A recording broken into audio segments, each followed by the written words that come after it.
U Rwanda ni igihugu gito ariko kikaba kinini ku mutekano wacyo. Ni igihugu cyavuye mu rupfu kirongera kibaho kubera amateka mabi cyanyuzemo, ariko ubu gitwawe kiyobowe n'abayobozi bagitekerereza binini kandi byagutse byiza. Ni igihugu kandi cyakanyeza umutekano wacyo utajegajega mu mpande zacyo zose z'igihugu.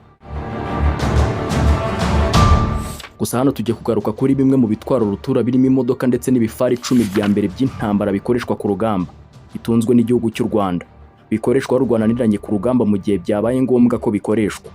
Hano urasabwa kunkurikira 100% kugira ngo usobanukirwe ijambo kurindi. Naho ngiye nk'ibisanzwe mbahaye ikaze, nitwa Imfura Chris. Stay tuned.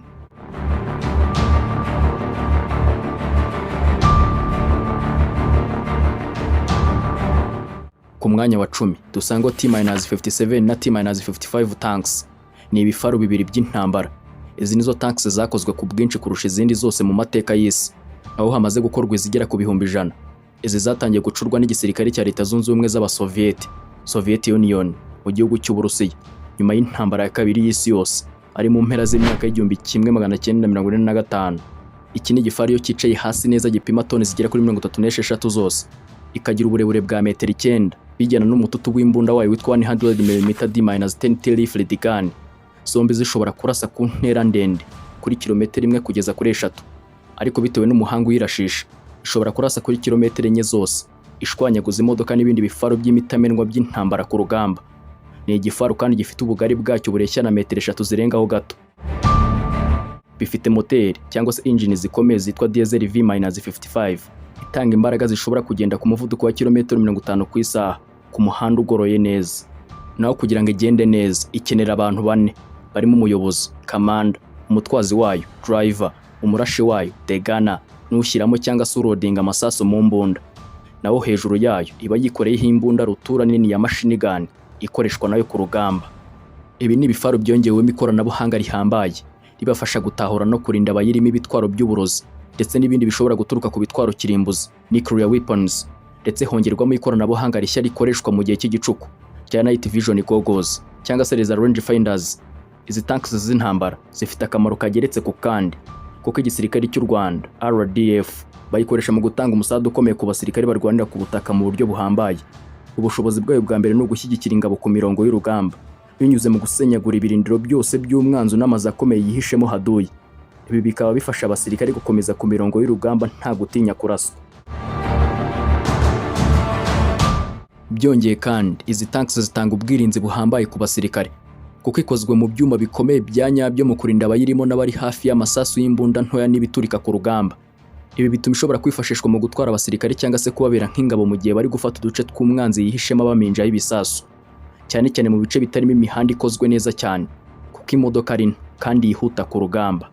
Izi tanks zigira uruhare mu kurinda ibirindiro n'imipaka y'igihugu, kubera ko kuzikoresha no kuzisana birahendutse kurusha izindi tanks zisanzwe, kuko igiciro cyayo ku isoko ni hagati y'50,000 kugeza ku 100,000 by'amadolari y'Amerika, ariko hakiyongeramo ibirimo ikoranabuhanga, ubwirinzi, gushyiraho transport yo kubizana bishobora kugera ku 200,000 by'amadolari y'Amerika. Kandi ibihugu byinshi bizikoresha mu gucunga umutekano w'imbere mu gihugu cyangwa se kuzishyira mu birindiro bihoraho.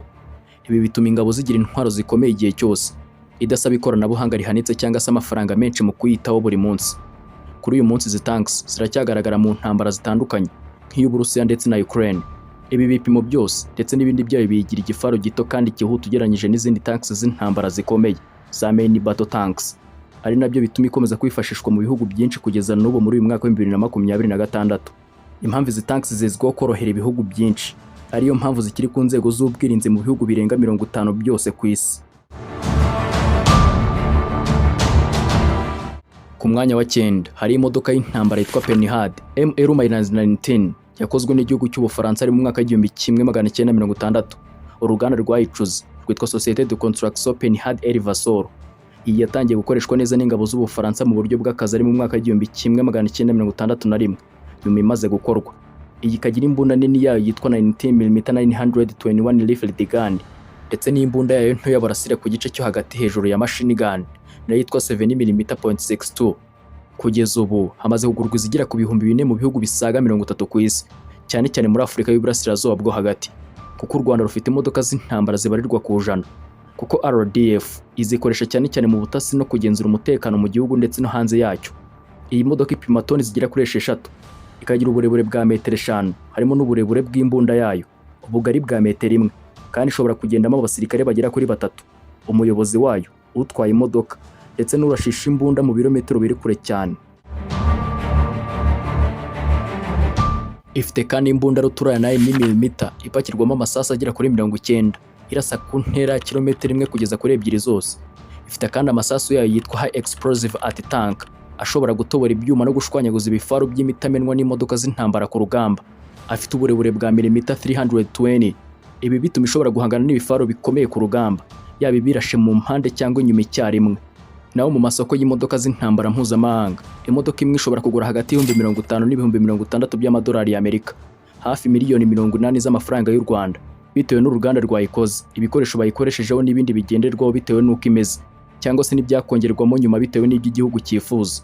Iyi modoka y'intambara RDF ikoresha mu butumwa bw'amahoro ndetse no ku rugamba, kubera ko igenda kilometero 100 ku isaha. Yoroshye mu kwitwara mu ndege cyangwa mu mazi mu kwijyana mu butumwa bw'amahoro mu mahanga. Ifasha mu kurinda abasivili, kugenzura imihanda yoroshye ndetse n'ubutasi bw'umutekano. Mu butumwa bw'amahoro ikoreshwa mu guhagarika abashaka guhungabanya umutekano w'abaturage, bitewe n'imbunda yayo y'imbere nini ihambaye cyane.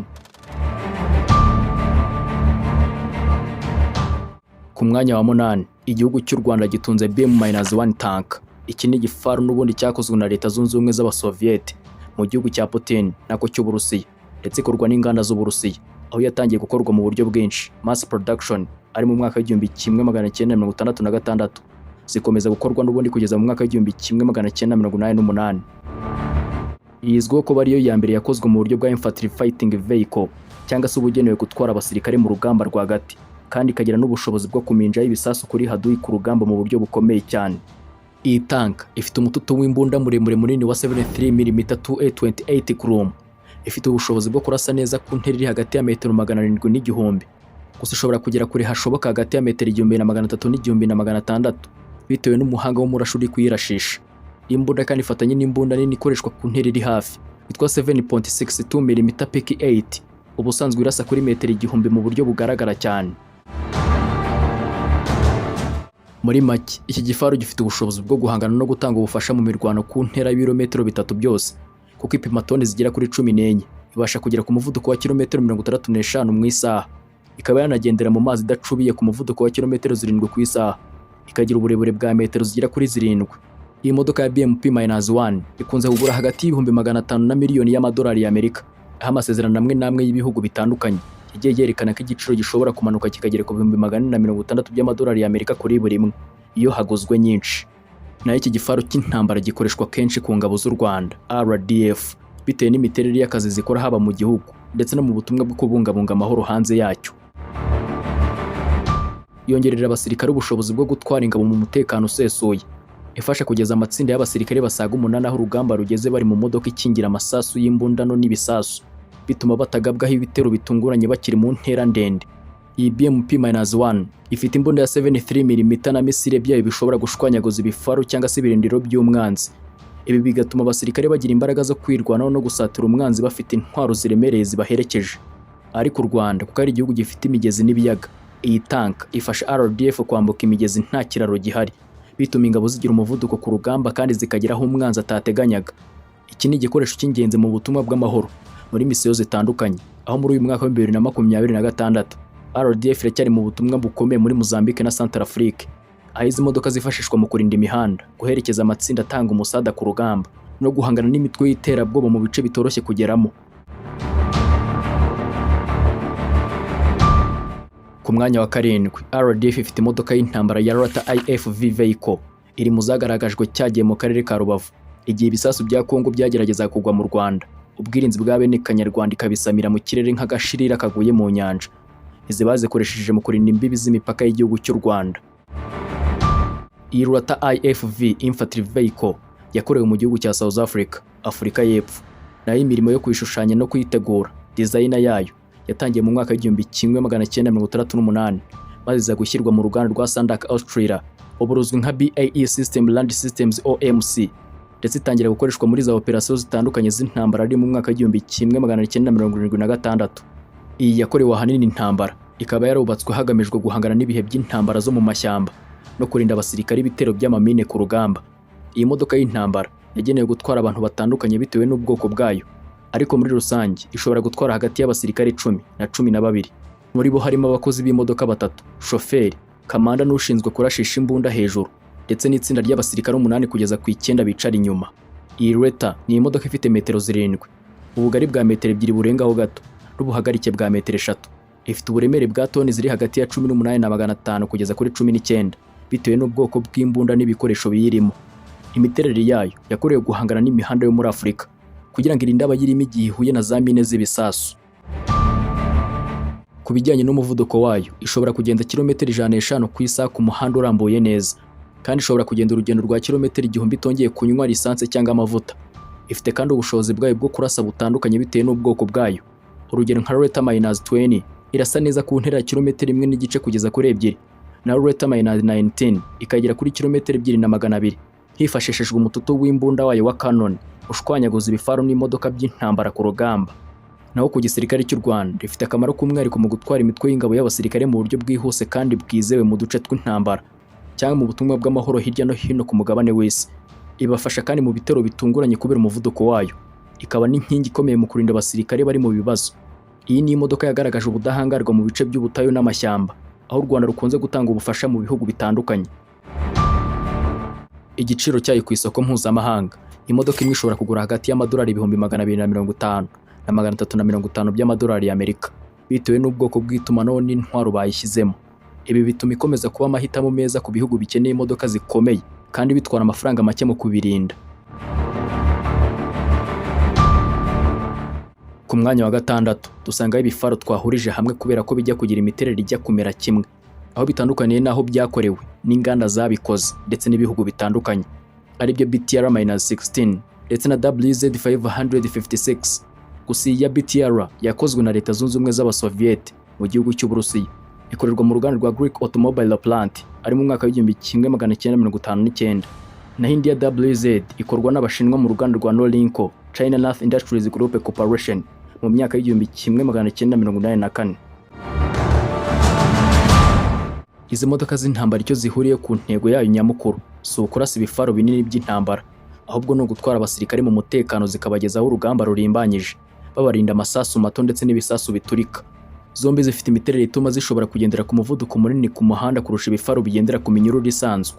Ikindi gikomeye zihuriyeho n'ubushobozi bwo kugendera mu mazi mu gihe habayeho kwambuka imigezi cyangwa ibiyaga. Izi modoka ntizigombera ikiraro, zifite ubushobozi bwo gusunikwa mu mazi hifashishijwe ubushobozi bwazo buzubakanye buhambaye buri inyuma. Ibi bituma amatsinda y'abasirikare zirimo ashobora gukomeza urugamba mu bice birimo amazi menshi kandi badahagaze. Mu buryo bw'ubwirinzi, izi ntwaro zombi zubatse mu buryo bukomeye burinda abari imbere amasasu y'imbunda zisanzwe, kandi zifite umutwe uzenguruka uriho imbunda nini hejuru ya machine gun zigenewe kurasa abasirikare b'abanzi ndetse n'ibifaru by'intambara.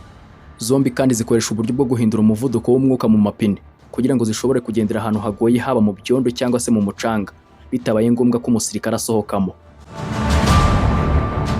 Gusa iya BTR-16 y'Abarusiya, igiciro cyayo ku isoko kiri hagati y'20,000 n'ibihumbi 50 by'amadolari y'Amerika, ariko gishobora kurenga bitewe n'ibyongewemo.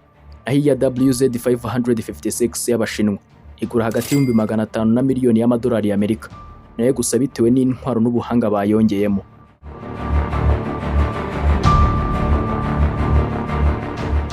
Ku mwanya wa 5 dusangaho imodoka y'intambara yitwa RG-31NR vehicle yakorewe muri Afurika y'Epfo n'uruganda rwitwa Land System OMC, rukaba ruri mu bigo bya BAE Systems ndetse na Danel. Yakorewe kandi mu gihugu cya Turukiya n'uruganda rwitwa FNSS. Ubu bwoko bw'imodoka bwatangiye gukorwa mu myaka y'1990 hagati, bashingiye ku modoka yitwa Mamba APC, ikaba ifite uburemere buri hagati ya toni 7 kugeza ku 8 bitewe n'ubwoko bwayo, ariko ishobora kugera kuri toni 17 mu gihe hari urugamba. Bongeyemo ubushobozi bwayo, ifite ubushobozi bwo kurinda abasirikare bayirimo ibisasu byo mu bwoko bwa mine biturika bitewe n'uburyo bwayo, kuko ifite uburyo bw'ikoranabuhanga butuma ingufu n'ibishashi by'amasasu bitagera ku mpande zayo. Iba kandi ipakiyemo abasirikare bagera ku 10, umushoferi umwe na bato y'abasirikare 9. Naho hejuru yayo iba yikoreye imbunda nini ya 12.7 mm MT Browning machine gun irasa ku ntera ndende, kandi ikagendera ku muvuduko wa kilometero 100 ku isaha. nayo igiciro cyayo kiratandukana bitewe n'umwaka yakozwemo ndetse n'ibikoresho biyikoze, ariko kiri hagati y'ibihumbi 100 n'ibihumbi 180 by'amadolari y'Amerika ku modoka imwe nabwo yakoreshejwe. Nayo zitarakoreshwa zishobora kugera ku giciro kiri hejuru cyane bitewe n'amasezerano y'igisirikare hagati y'ibihugu byombi. RDF iyikoresha cyane mu butumwa bwo kubungabunga amahoro nko muri Central Afrique ndetse na Sudani y'Epfo, aho ifasha mu kurinda abasirikare mu turere turimo umutekano muke cyangwa ibisasu byatezwe mu muhanda, kandi ifasha mu kugenzura imipaka no gutwara abasirikare mu buryo bwizewe kandi bwihuse. Inafasha mu bikorwa by'ubutabazi mu gihe habaye ibyago nko mu gihugu cya Mozambique mu gace ka Cabo Delgado kari karayogojwe n'ibyihebe by'intagondwa. Tugeze ku mwanya wa 4 ku modoka idatinya imisozi, amashyamba ndetse n'imihanda mibi yitwa Otokar Cobra. Iyi yakozwe n'uruganda rwa Otokar rwo muri Turukiya. Naho Cobra ya mbere yatangiye gukorwa mu mpera z'imyaka y'1990 hagati y'imyaka y'1997 n'umwaka w'1998. Nyuma yaho ari mu mwaka wa 2013 nibwo uruganda rwasohoye ubundi bwoko bugezweho bwa Cobra 2. Ariko iyi ya Otokar Cobra ifite uburemere bwa toni 6,200, naho Cobra 2 ni nini kurushaho kuko ifite uburemere buri hagati ya toni 13 kugeza kuri toni 19 bitewe n'ibikoresho by'intwaro yikoreye hejuru yayo. Ikaba irinda abasirikare amasasu mato n'ibisasu biremereye bitegwa mu muhanda kubera imiterere yayo y'icyuma gikomeye. Ishobora gutwara abasirikare bagera ku 9 kugeza kuri 11, kandi ishobora gushyirwaho imbunda zitandukanye zirimo za machine guns, imbunda nini zirasa misile, anti-tank missiles zo mu bwoko bwa 20mm cannon, ahanini zifasha mu butasi gutwara inkomere ku rugamba, ndetse zimwe zishobora kugendera mu mazi mu buryo bwihuse cyane. Igiciro cy'iyi Cobra imwe kiri ku 800 kugeza ku 900 by'amadolari y'Amerika, hafi miliyari imwe y'amafaranga y'u Rwanda, bitewe n'intwaro zashyizweho ifite. Iyi Cobra RDF ikoresha mu kujya kugarura amahoro mu bice bitandukanye by'isi, kandi zikoresha nk'ibikoresho by'ibanze mu myitozo no mu bikorwa by'ingabo zirwanira ku butaka n'imitwe y'ubutasi kubera ubushobozi bwazo bwo kwikorera intwaro zitandukanye.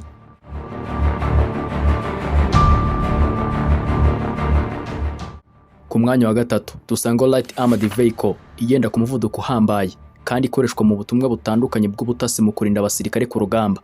Yakozwe n'uruganda rwa General Dynamics Land Systems ruherereye muri Canada. Iyi yatangiye kubakwa mu myaka y'1970, ipima toni zigera kuri 16 zishyira 20 mu gihe yuzuye ibikoresho by'urugamba. Gusa nubwo igiciro gihinduka bitewe n'ibikoresho biyirimo nk'intwaro n'ibyuma by'ikoranabuhanga, mu myaka ya vuba igiciro gishobora kugera kuri miliyoni 2 kugeza kuri miliyoni 4 z'amadolari y'Amerika, cyangwa se akarenga kuri verisiyo nkigezweho. Zikaba zikoreshwa mu kugera kure ku birindiro by'umwanzi bafite uburinzi bw'ikoranabuhanga kandi bagenda vuba. Ifasha gutwara abasirikare bafite uburinzi bukomeye bwa bulletproof ku masasu n'ibindi biturika bihambaye mu duce turimo intambara. Yikoreye imbunda ihambaye ya M242 Bushmaster 25mm n'izindi mbunda nini zirimo machine guns zifasha mu gutanga ubufasha mu gihe cy'igitero gikomeye, kuko u Rwanda rwatangiye no kwikorera intwaro z'imodoka binyuze mu ruganda rwa Remiko, bituma ingabo z'u Rwanda RDF zirushaho kugira ubushobozi bwihariye mu bikoresho by'imbere mu gihugu.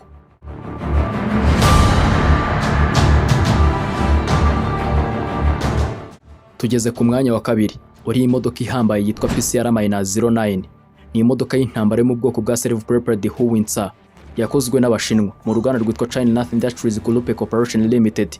Ikaba yaratangiye gukoreshwa mu gisirikare cy'Ubushinwa mu mwaka wa 2009. Iyi modoka ifite umunwa wayo w'imbunda wa 122mm gun 𝐂𝐻𝐿.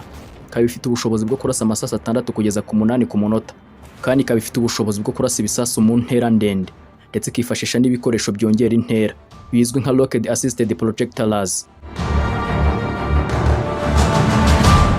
Kandi naho misile yayo ifite ubushobozi bwo kurasa ku ntera kilometero 5.5. Ikaba ifite ubushobozi bwo kurasa ku nkingi z'ibikoresho bikomeye nka tanka z'ibyuma z'intambara ikabishwanyaguza. Ikaba ifite ubushobozi bwo kurwanya ibikoresho, ubushobozi bwo kurinda ibifaru mu ntambara. Iyi modoka ya PCR-09 ifite kandi uburebure bwa metero 6, ubugari bwa metero 2 n'uburebure bwa metero 2, igapima toni 6. Ikaba ifite ubushobozi bwo gutwara toni zigera kuri 2 zose. Naho ku Rwanda kugura izi modoka za misile bifite inyungu nyinshi, zirimo kongera ubushobozi bw'ingabo mu kurwanya ibikoresho bikomeye, kuzamura ikoranabuhanga mu gisirikare no gukomeza umubano n'ibihugu bikora ibikoresho bya gisirikare. Naho ku isoko ryo mu Bushinwa ricuruza ibikoresho bya gisirikare usanga zigura hagati ya miliyoni 2,100 na miliyoni 2,400 z'amadolari y'Amerika. Ariko gusa isasu rimwe ryayo rikoreshwa n'iyi mbunda rishobora kugura hagati ya 800 na 900 y'amadolari y'Amerika, hafi miliyoni 1,200,000 by'amanyarwanda bitewe n'aho ryakorewe. Ibi bituma u Rwanda ruba igihugu gifite ingabo zifite ubushobozi bwo guhangana n'ibitero by'ibikoresho bikomeye, bityo bikarushaho gukomeza umutekano w'igihugu.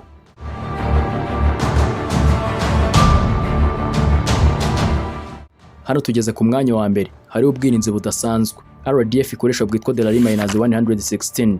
Ni ubwirinzi bwakozwe n'Abayahudi nako n'Abanya-Israheli mu gusenyagura ibifaru, imodoka n'ibirindiro by'umwanzi ku gice cy'ubutaka.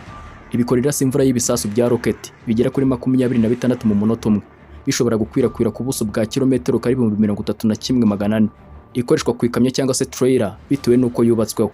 Iyi ni roketi y'imbunda ziremereye, zifite imbunda ya 116 mm, irasa ikoreshejwe za multiple rocket launchers. Iyi yatangiye gukorwa mu mpera z'imyaka y'1970, maze itangira gukoreshwa ku mugaragaro ari mu mwaka w'1983. Yakozwe n'uruganda rwa Israel Military Industries cyangwa se IMI rwo muri Israel. Nayo isasu rimwe ry'intwaro ripima hagati y'100 n'110 bitewe n'uburyo rikozwe, cyangwa se n'ibiri ku modoka cyangwa igifaru. Uburemere bwayo bwose bw'iyi modoka bushobora kugera hafi kuri toni 19, kandi ishobora kurasa ku ntera iri hagati ya kilometero 12 na 45 bitewe n'ubwoko bw'isasu ikoresheje iryo ari ryo. Ifite ubuhanga budasanzwe bwo kuyobora ibisasu bwa GPS n'ikoranabuhanga rya SCS riyobora imyitwarire y'isasu hifashishijwe ikoranabuhanga rya mudasobwa. Ibisasu byayo bishobora gusandara mu kirere bikavamo ibindi bisasu 104 bisenya ibintu byinshi icyarimwe ku butaka.